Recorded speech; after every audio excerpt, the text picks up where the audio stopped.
This is a historic day. Today, President Trump, after 70 years, has finally recognized Jerusalem as the capital of Israel. This is something that really we Jews have been praying for 2,000 years. Every year at the end of the Passover Seder, we would pray the prayer, Bashana Haba'ah B'Yerushalayim, next year in Jerusalem. Now we're back in our country. This has been our capital since 1948, our political capital. It's been our religious capital since 1006 BC, when King David made it the capital of his kingdom, and then established the precedent that the temple would be built there. And now, finally, the world has recognized that this is our capital, Yerushalayim, Jerusalem, the place where the creator of the universe chose to put his name forever. When I saw President Trump sit down and sign that document, I thought of another document that was written thousands of years ago. This took place in the book of Ezra, back in chapter 5 of Ezra. The nations come to the Jews and say, "What are you doing? Who gave you permission to build in Jerusalem?"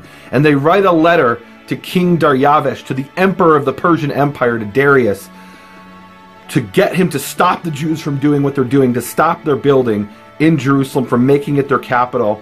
And here's the response. We read it in Ezra chapter 6, verse 1. It says, here in chapter 6, verse 1, "Then King Darius made a decree, and they searched the archives where the documents were stored in Babylon. But it was in Ecbatana, the capital, in the province of Media, that a scroll was found in which this was written, a record. In the first year of his reign, King Cyrus issued a decree concerning the house of God at Jerusalem, let the house be rebuilt." And it goes on to say how the Jews would be allowed to go back to their land, and they'll be allowed to build then and now.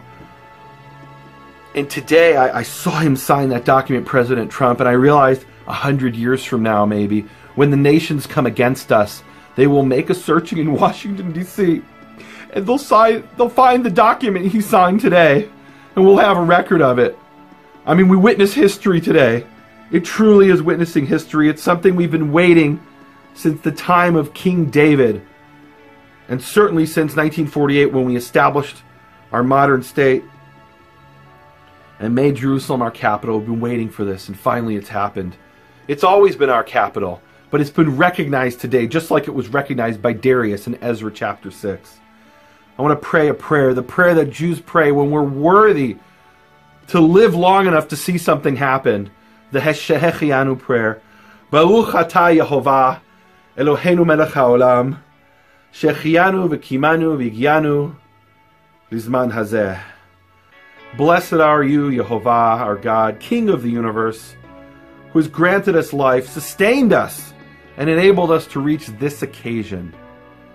Thank you, Yehovah, for letting me see the day when the world began to recognize Jerusalem as the eternal capital of your people, the place where you chose to put your name forever.